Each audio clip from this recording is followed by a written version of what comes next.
السلام علیکم ورحمت الله وبرکاتو. درنه ملګرو، هیله ده چې تاسو ټول روغ جوړ او د ښه صحت خاوندان به یاست.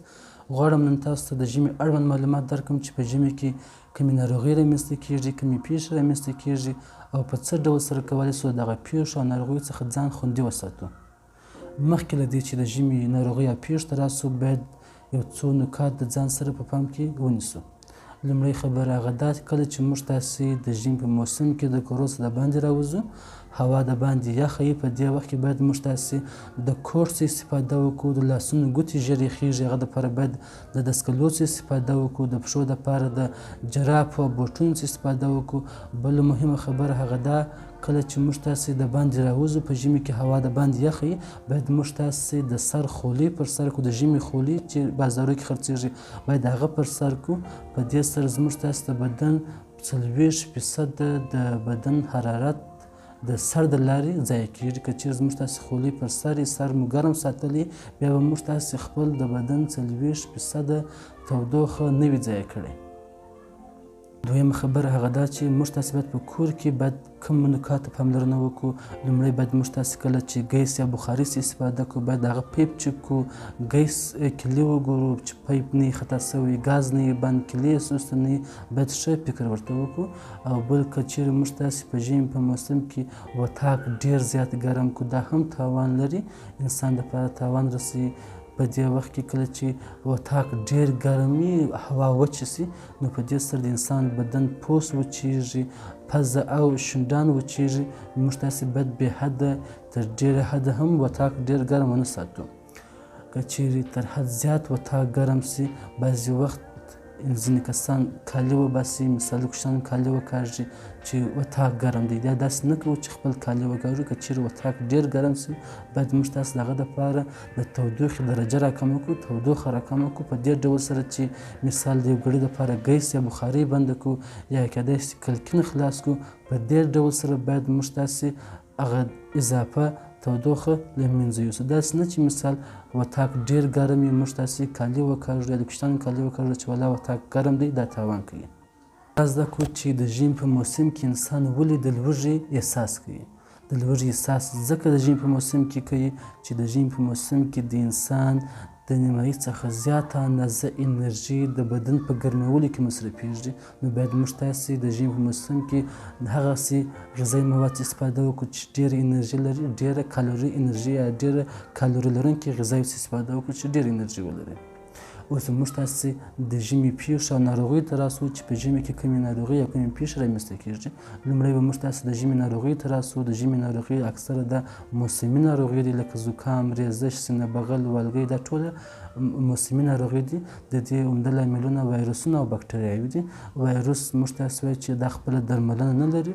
موږ تاسې کولی شو چې خپل د بدن دفاعي سیسټم ورته قوي کړو او د وایرس مخنیوی پرې وکړو. اول موږ تاسې زکام ته راځو. زکام خپله یو وایرسي ناروغي ده، دا درملنه نه لري، خپله په یوه هفته کې ښه کېږي. ځینې کسان د دې ناروغۍ دپاره پرسټامول ګولۍ استفاده کوي، ځینې کسان کورني درمل استعمالوي، مثال په ګرمو اوبو یا په چایو کې لیمو او عسل اچوي او د هغسې استفاده کوي د زکام دپاره. دویمه مرضي موږ تاسې وایو چې سینه بغل، دا هم په ژمي کې ډېره پیښېږي. سینه بغل یا په انګلیسي کې ورته نیمونیا وایي، دا په خپله دا د سږو د یوې برخې پړسوب ته ویل کېږي.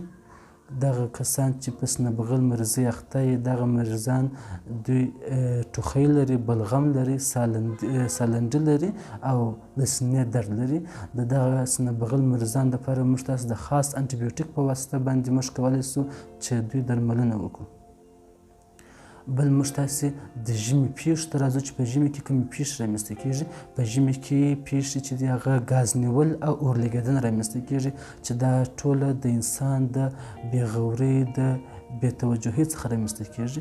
موږ تاسې باید د ژمي په موسم کې کله که ګیس استعمالوو، بخاري استعمالوو، صندلي څخه استفاده کوو، باید ښه پوره پاملرنه ورته وکړو. اول موږ تاسې ګاز نیول وایو. ګاز نیول څه وخت رامنځته کېږي، باید موږ تاسې څه وکړو.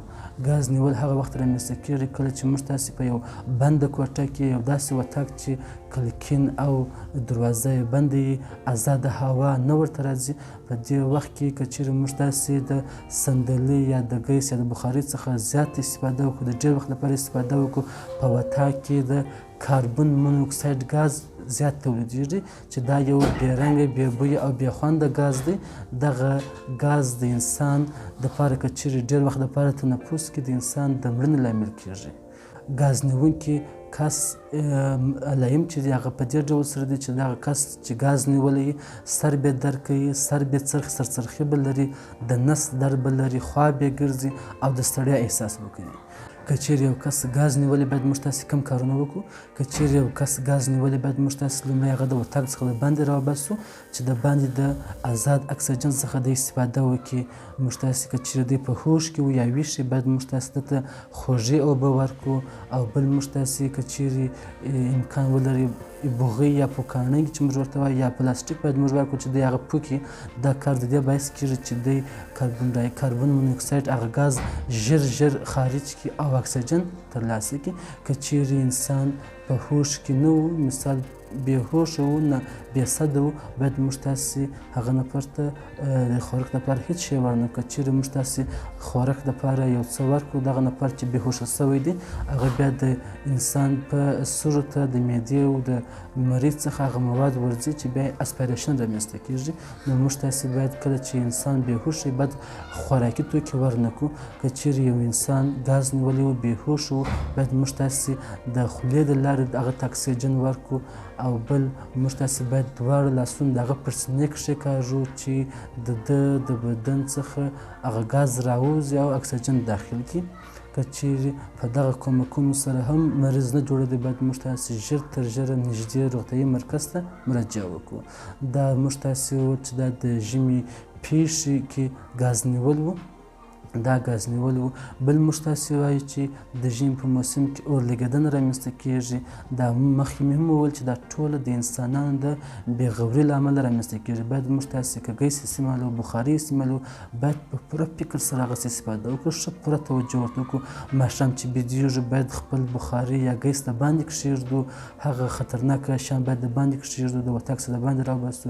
یا په کور کې که چېرې موږ تاسې بخاري استعمالوو باید بخاري بنده کړو. داسې نه چې موږ ماښام بېدېږو، خوب کوو، بخاري لګېږي، باید د هغه څخه استفاده ونه کړو. موږ تاسې باید دغه د سون توکو ته، ګاز، بخاري، دې صندلۍ ته باید پوره توجه وکړو.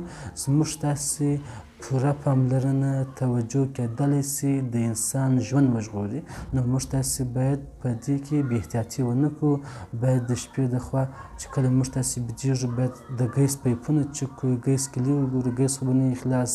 ګیس که امکان ولري باید د وطاق څخه د باندې وباسو.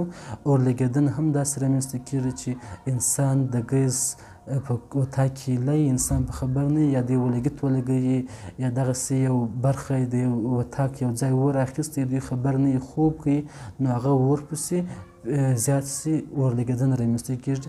د دې لپاره باید موږ تاسې په کورونو کې د اطفایې والا نمبر ولرو. که چیرې خدای ناکرده په یو کور کې اور رامنځته سي، نو موږ تاسې په اسانۍ سره هغه اطفایې والا ته به مو خبر ورکړی او خپل کور به مو د زیات سوځېدو څخه ساتلی وي. دا د ژمي په باره کې ویډیو وه چې ما تاسو ته برابره کړې وه. تر بلې ویډیو پورې خدای په امان، ښې چارې.